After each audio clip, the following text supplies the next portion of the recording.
我一定会找那种老实憨厚的。我说老实人是那种能够踏踏实实过日子的，不是花心的那一种。哪怕他没有车没有房，家庭条件也不是特别好，我觉得只要两个人踏实过日子就行了。我想找一个长相不是很出众，但是性格好的男生，不想找那些徒有其表的，脾气却暴躁的人。我觉得两个人过日子啊，相互包容才是最重要的。但是现在不知道还有这样的男生吗？现在的男生真的没有舔狗了，看你合适就主动接触一下。如果说你想考验他，故意不回消息，摆出一副高高在上的样子，先让他追一段时间。理想的是，男生会因为爱情的来之不易加倍珍惜。但如果你真的这么做了，别说珍惜，很多男生马上就不理你了。现在男生就这么现实，女生想继续等下去，你就会很失望的。男人四不找：第一，不找只会索取的女人；第二，不找游走在多个男人之间的女人；第三，不找眼里只有钱的女人；第四，也是最重要的一条，不要找自私、原生家庭不行的。下课。其实我们女生想要的就是男生给我们花钱的态度罢了，让我们觉得我们比钱重要。但是很多男生却没有这个态度，反而觉得女生很物质。那我就奇怪了，难道我们女生就真的差你这点钱吗？你别说那么冠冕堂皇哦，天天嚷着女人要独立、要自强、要自信放光芒，怎么一到花钱这件事上就空手套白狼呀？你光喊口号没有用，你要公平公正，你就要拿出实际的行动来。爱情是双向奔赴，双方都必须拿出态度。如果说爱不爱你只能用花钱多少来证明，那你爱不爱他又拿什么来证明呢？一边说着自己是新时代的女青年，男女要平权，一边又花着男人的钱，这就显得有点开玩笑，有点无理取闹了。男人能意识到自己穷，但是女人是永远不可能意识到自己丑的。我最近遇到太多姑娘了，总是过来问我，看看我多大了。姑娘们，其实你们的脸呀，长得就很符合你的年龄。每一个人都会觉得自己比同龄人年轻，但不是的。你浑浊的眼睛，你的言谈举止，它已经透露出来你的真实年龄了。不要再妄想着美颜相机里的那个自己是真实的自己。没事多照照镜子，不要充满幻想。你们知道那些大龄剩女是怎么想的吗？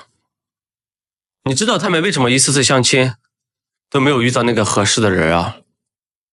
因为她们不会再有爱了。她们到了这个年龄，大部分想的都是无所谓了，只要不过苦日子，只要那个人有钱，只要他对我好，那就可以在一起。他们想的全是硬性条件。可我就不明白了，一个男人有钱有势什么都有，他为什么要找你啊？他找个年轻的不香吗？一堆姑娘上我这儿来造句来了，158的跟我说，我找个178以上的不过分吧？娘婆婆152，你说你过不过分？收入5K 的姑娘跟我说，我找个收入1万以上的不过分吧？人比你收入高1倍，你比别人漂亮1倍吧？我90年的有车没房，我想找个年龄跟我差不多有车有房的不过分吧？人家跟你差不多的有车有房的，人家找个比自己小7、8岁的不行吗？人家为啥要找你呢？人家还没有生育焦虑。还有一些哈，什么我有弟弟，我想找个独生子女；我是农村家庭，我想找个城市家庭；我是本科，我就想找个研究生，诸如此类。你们都不过分，对，一点都不过分，就这么造句，好吧？那个最近大家看这个视频了没有？就是一个38岁的女生，她出来相亲，然后引起了很多人的围观。这个38岁的女生呢，她是一个女硕士，为啥这么火呢？就因为她要求这个男生的这个年龄要相仿，然后身高在1.75米以上，本科学历，然后呢，在收入的话要在15万左右啊，而且不要求有车有房，但是呢，你要给80万的一个彩礼。这男生就去问了啊，问这个女生说，你为啥要这么多彩礼？这个女生就说了呀，说那我不要求这个男生有车有房了，我要点彩礼怎么了，对吧？你爸妈养我容易吗？啊，就这个视频，家人们，前段时间在网上也是火了，非常的火。有男生就认为了啊，说这个女生呢应该降低自己的要求，对吧？你这么高的这个要求，你估计到50你都嫁不出去啊。也有些女生就认为了，说这个女生的要求其实不过分，除了年龄之外呢，你不管说人家身高啊、长相还是收入，那这个女生都挺好的，对吧？大家觉得啊，这个女生的要求她好找不好找？救命啊！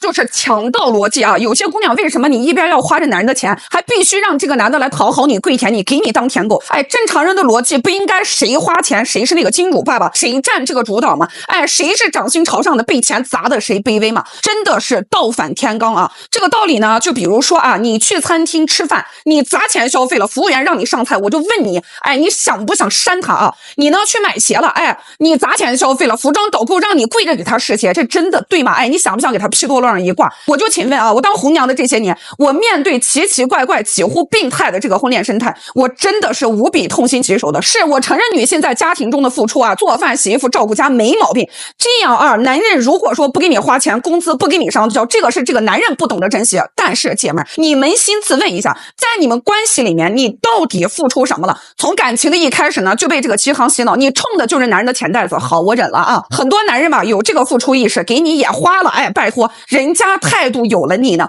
你恨不得骑这帮老实男人的脖梗子上拉屎啊？啥意思？光给你花钱了啊，不行啊，你还必须得给我会拉这个情绪价值。说白了就是这个哥们儿得俯首称臣，他必须得跪舔你，事无巨细。过分了啊！婚恋呢，我做7年了。其实说实话，接触下来，很多的男生是特别舍得的啊，但是他们真的要觉得值得呀。吃男人的饭还要摁着男人的头，他凭什么给你花啊？很多蠢姑娘掂不清楚自己的斤两，就大吃特吃这个性别红利啊，就是要花男人的，还要男人跪舔着来体现自己的地位和价值。姑娘，这个时代已经过去了啊！为什么现在的男人他宁愿不婚也不伺候了？是你这种贪得无厌、毫无感恩、只会精致利己的姑娘变成了海量的个例啊！他们一而再、再而三的遭遇了以后呢，真的是恶心的够够的啊！别说我针对女性啊，我只是希望你们清醒，男人不傻啊，你也别给我自作聪明。捞女圈传来噩耗，著名捞女的精神领袖曲大女人因偷税漏税被罚758万。在偷税漏税事情发生之前，她本人已经因宣扬不良婚恋观被多个平台禁封，甚至中国妇女网都点名批评她。你想想，中国妇女网都批评她宣扬错误婚恋观，你觉得她能说出什么暴论，能逆天到什么程度吧？但是我对这样人还真没什么恶感，因为他不割男的呀，割的都是信他的好姐妹。人家开那个闺蜜群，入群门槛199800啊，差220万给闺蜜们留了顿火锅钱。一个群200人，拉了3个群，光入群费收了将近1个亿，主要就教捞女心得。你看看互联网这些个姐姐妹妹，天天说男人可婚可女，结果自己在婚恋上是真舍得投钱呢，加个婚恋群就花了将近20万，你想想，他们投入20万的成本，最后想要从男人身上收回多少钱吗？婚恋在他们眼中现在就是一笔交易。你看看这个人，自己网名曲大女人，哎，吸引了一堆所谓的独立女性，结果每天在群里研究的事儿就是怎么从男人身上捞钱，那讽刺不讽刺吧？所以醒醒吧，同志们，你现在还在那客观理性坚守传统道德，人家现在已经是有组织、有领导、有世界观、有方法论、有理想、有目标、成建制、有组织的学习怎么从男人身上捞钱了。这你还能干过人家吗？人家天天捞女教主教小捞女方法，小捞女在男人身上实施完了之后，哎，在群里相互交流，找准了自己的差异化赛道，通过对势能积累的简单复用实现了价值转化，通过特有抓手找到了自己擅长的垂直领域，实现了行业共建和载体打通，通过点对线结合的对焦性打法找到了行业红海，精细化爆点，通过互联网思维把你和你老爹老妈辛苦一辈子攒下的积蓄通通引爆。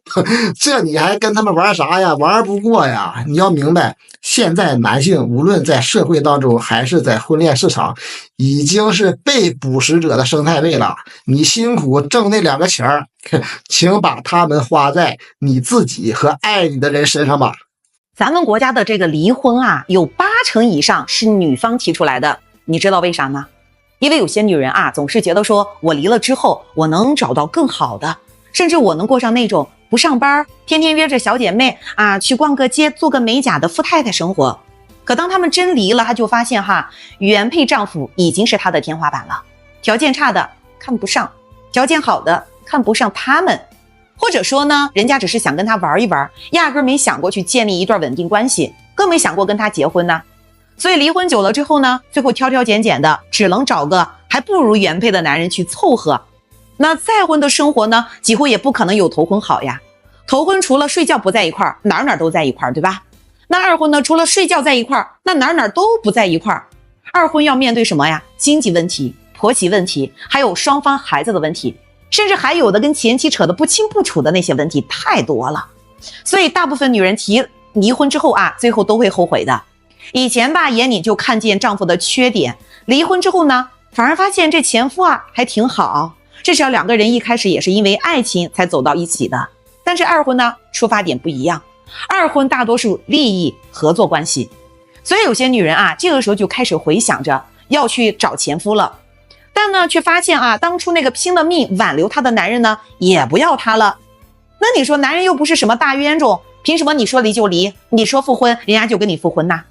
而且离婚的时候，大家都会认为这个男人有问题，或者说男人没本事，挣不着钱，对不对？那实际上却是因为这些女人太虚荣、太自私，欲望太多了。所以说到底啊，就是没有吃过啥苦，出去兜了一圈之后，发现原来自己曾经拥有的生活已经是很多人羡慕的啦。孩子乖巧可爱，丈夫对自己也好，可是有啥用呢？现在回不去了，男人已经被他消耗了最后的一丝情谊了。所以我想跟那些想离婚的女人说不要对自己生活有太高的要求了，你本身就是个普通人，就别老想着去做什么公主梦啦。生活平淡，家庭圆满，这就已经是咱们普通人最幸福的事儿了。怪不得现在的大龄剩女泛滥成灾，真实的原因终于找到了。太现实，太扎心了。在过去呢，只有娶不上媳妇儿的男人，没有嫁不出去的丑女。只要你是个女的即使你身体有些残缺，也能嫁得出去。可是现在这世道却往往相反。就别说是在农村，连城市里大龄剩女也是越来越多了。在过去呢，农村里边的女孩子如果到了27、28岁，还是没有结婚的话可能就会认为这个人有残缺，就会被人指指点点的。城市里条件好女孩子可能到不了27、28岁，就基本上该嫁人的都嫁了。现在反倒好，无论是农村还是城市，30岁不结婚都属于正常现象了。出现了这样的现象，难道说这些个女孩子都有残缺吗？或者是长得不好看吗？没有人要吗？其实现实恰恰相反。现在不知道大家有没有发现，条件越好的大龄剩女是越多。就拿我姑姑家的女儿来说吧，985的高材生，比我小几岁，在北京的一家上市公司上班，听说月薪都快3万了。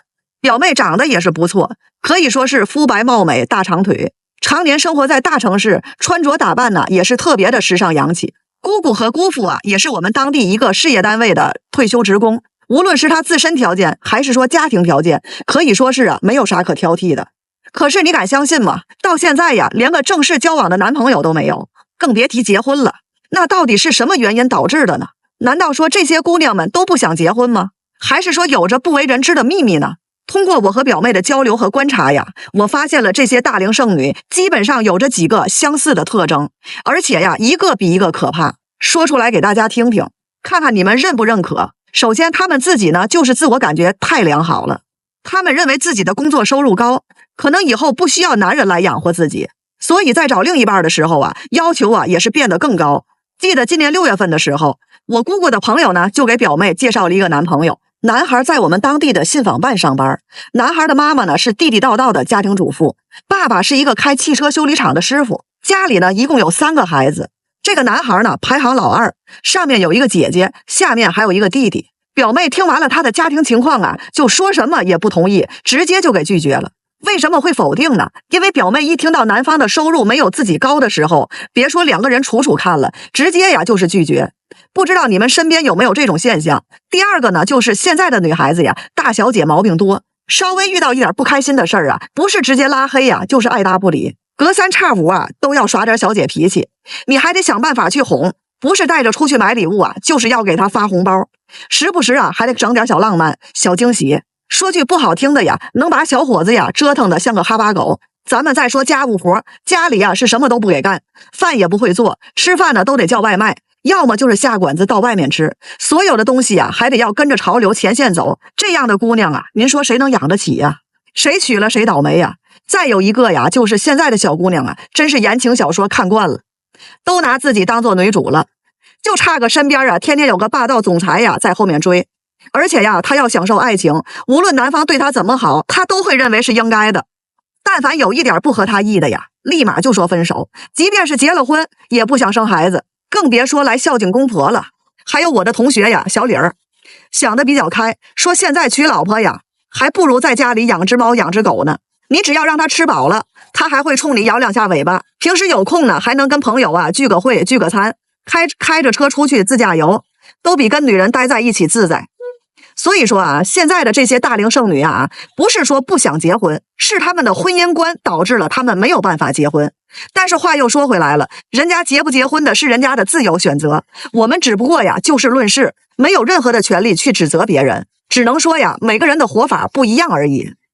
视频看到这里了，我想问问大家，对于现在的大龄剩女，你们有不同的意见吗？